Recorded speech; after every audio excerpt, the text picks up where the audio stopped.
All right. The Cultural Revolution of 1966 to 1976, initiated by Communist Party Chairman Mao Zedong, so MZ, in an attempt to reduce the influence of China's intellectual elite on the country's institution, has had lasting repercussions on Chinese art. Okay, um, so the Communist Party Chairman MZ was trying to reduce the influence that China's intellectual elite had on the country's institution, actually had a lasting impression on the Chinese art. And this is what was like the that's what they refer to as the Cultural Revolution. Mhm. Intensified the absolutist mindset of Maoist revolutionary realism, which had dictated the content and style of Chinese art even before 1966 by requiring that artists truthfully depict the realities of socialist life in China. Okay, so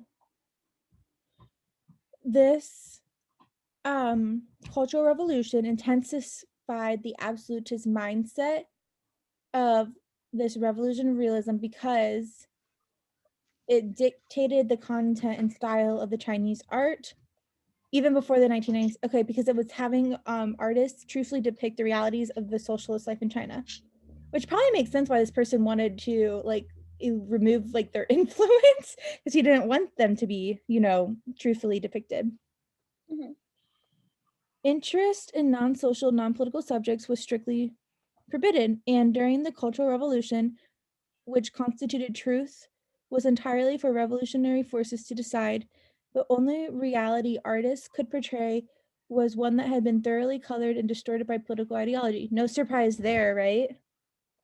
Right. During this like new period that was influenced by the Communist Party chairman, that now the only art that can be portrayed is distorted by political ideology. Yeah, because they don't want the socialist life to be portrayed. Right. Ironically, the same set of requirements that constricted artistic expression during the Cultural Revolution.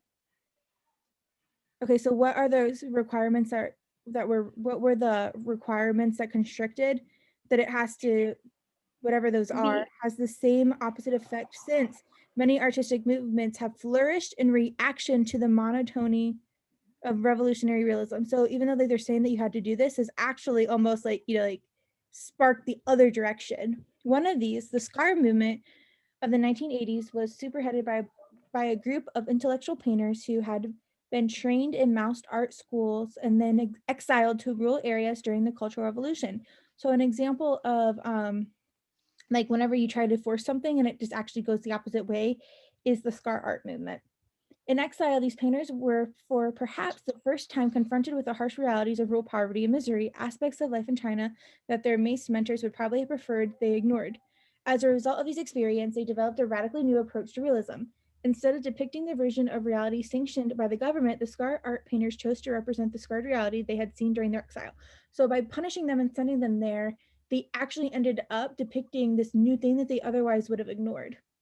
Their version of realist painting emphasized the day-to-day hardships of real life, while the principles of revolutionary realism had insisted that artists choose public, monumental, and universal subjects. The scar artists chose instead to focus on the private, the mundane, and the particular, where the principles of revolutionary realism had demanded that they depict contemporary Chinese society as outstanding or perfect. The scar artists chose instead to portray the bleak realities of modernization. So society would have wished that they were portraying one thing, but really they're portraying this new reality. As the 1980s progressed, the scar artist's ooh, that's a strong word, radical approach to realism Mhm.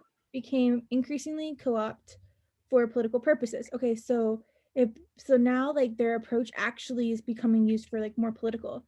And as this political cast became stronger and more obvious, many artists abandoned the movement. So as they became even more political, many artists actually abandoned this movement. Yet a preoccupation with rural life persisted, giving rise to a related development known as the native soil movement, which focused on the native landscape and embodied a growing nostalgia for the charms of peasant society in the face of modernization. Okay, so now, even though they were abandoning this new thing, we've actually now we have the native soil movement, which now people are appreciating like the simplicity and the charm of peasant life. where the scar artists had reacted to the ideology rigidity of the Cultural Revolution by emphasizing the damage inflicted by modernization, the native soil painters reacted instead by idealizing traditional peasant life. Okay, so because like that, I think that the root of this is saying like because they were forced to go there, they actually like focused on the bad. Where now that like that those things aren't being forced anymore, they actually are focusing on like the good things that come from this peasant life. So it's like actually like a switch. Unfortunately, in the end, native soil painting was trivialized by a tendency to romanticize certain qualities of rural Chinese society in order to appeal to Western galleries and collectors. Why is that a problem? Because unfortunately is a strong word. So it actually was like trivialized. So maybe it's like less authentic or like not as real because they actually just romanticize things in order to appeal to the Western society that probably aren't actually there. So so this is the part I gotta get a little confused. So, okay, and let me know if I understood this right. So there was this revolution, and they're like, obviously, just paint what the government wants you to depict. And this car movement is like, no, well, we want to show how it actually is poverty, blah, blah, blah. The Because they were rural. exiled. They were punished. Okay. And so like it But almost makes them go to the extreme of like, well, you want us to do this, we'll show you what real is, and like they go paint that. But then whenever they took that pressure away, or whatever that problem was, then we have like the nature soil movement where people are actually romanticizing rural life, which really that probably isn't completely accurate too, because you're just focusing on the good and not the bad. Like neither of them are like a complete picture of what is reality. oh, okay, because I understood that it's not that they were depicting rural life, that they were depicting like nature and landscape and No, like everything pretty.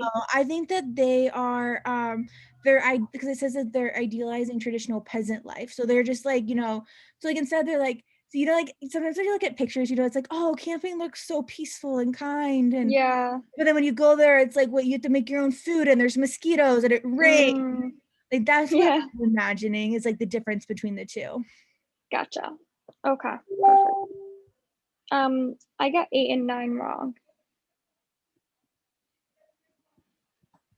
Okay.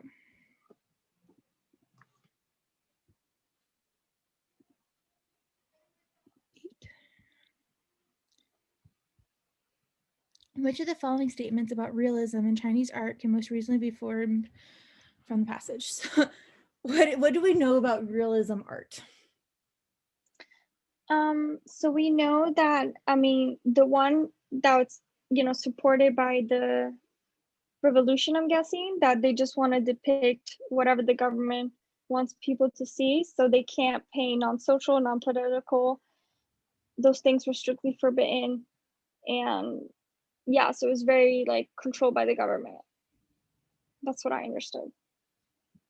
Yeah, I guess like when I think about the realism, all of this art is realism. So I was thinking that it really isn't True. accurate. True. Yeah, yeah. I guess, yeah, because they don't specify which one. Right. That's So not like like if they all are realism art, how can they both be realism if they're both so different? yeah. All right, so the artists who became leaders of the native soil movement practiced a modified form of realism in reactions against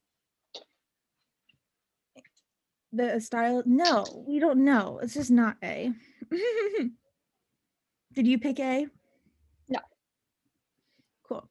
Chinese art has included conflicting conceptions about realism derived from contrasting political and artistic purposes.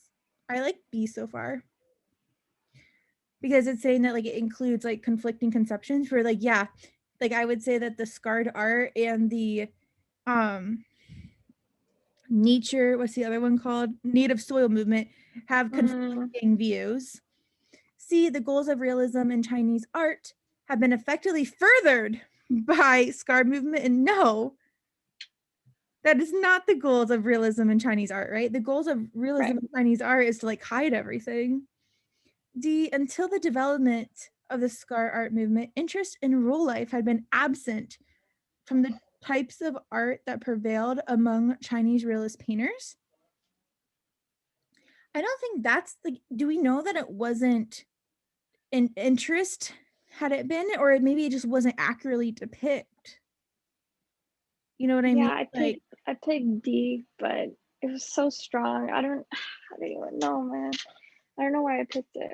No, I think that one's a tempting wrong answer for sure.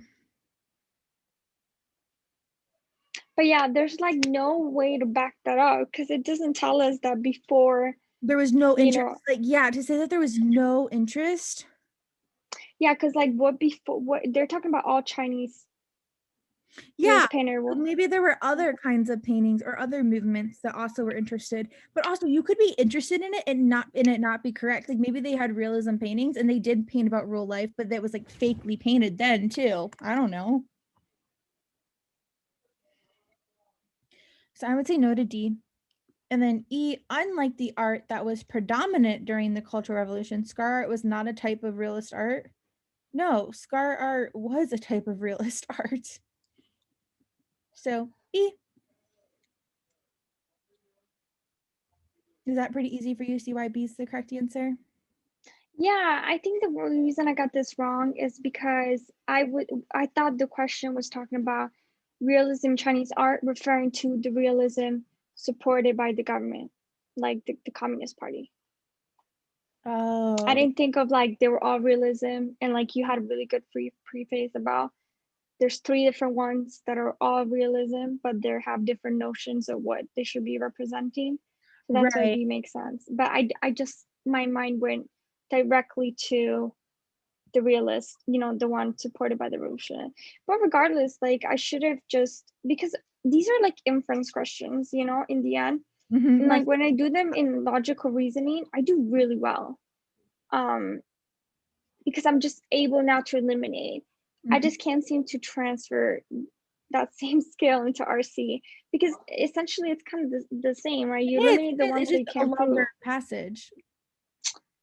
Yeah. Sucks.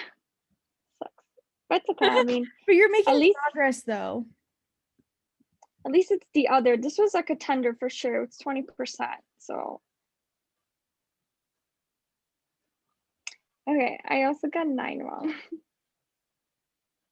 Okay. It can be inferred from the passage that the author would be least likely to agree with which one of the following statements regarding cultural revolution. So what is the argument? Okay, so least likely to agree with. So would the author agree that it had an ironic effect of catalyzing art movements at odds with its policies? We would agree with that. We literally had that one paragraph start with ironically. Yeah. B, the art was endorsed by its policies was less varied and interesting than Chinese art since the Cultural Revolution.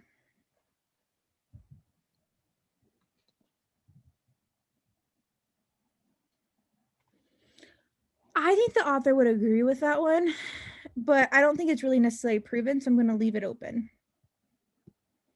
But I think that the author would be more likely to agree with it because the ones that were endorsed by its policies were like fake, like those were the ones hiding real life. See, much of the art that it endorsed did not accurately depict, yes, we would agree with that. D, its effects demonstrate that restrictive policies generally foster its effects demonstrate that restrictive policies generally foster artistic growth more than liberal policies do.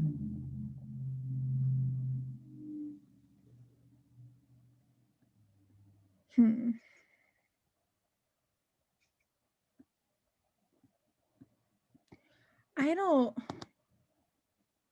like, I'm thinking, I don't know what I guess like I don't really feel like we have an opinion on like liberal policies.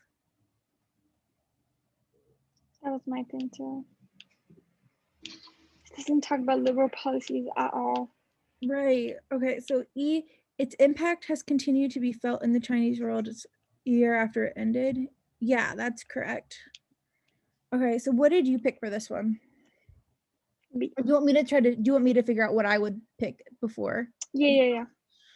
Okay, so which one of the following would be least likely to, the author would be least likely to, in regarding to cultural revolution? So I have to remind myself, what is cultural revolution? So that's this idea that like the government tried to force you to show what was happening, and because they did that, it actually like would cause like the opposite to happen, and so like it actually wasn't like realism at all. But I'm gonna go back and just reread that definition really quick, which is an attempt to reduce the influence of China's intellectual elite on the country's institution had a lasting repercussions on Chinese art. Dictated the content and style of Chinese art even before 1966, requiring the artist truthfully depict the realities of socialist life in China.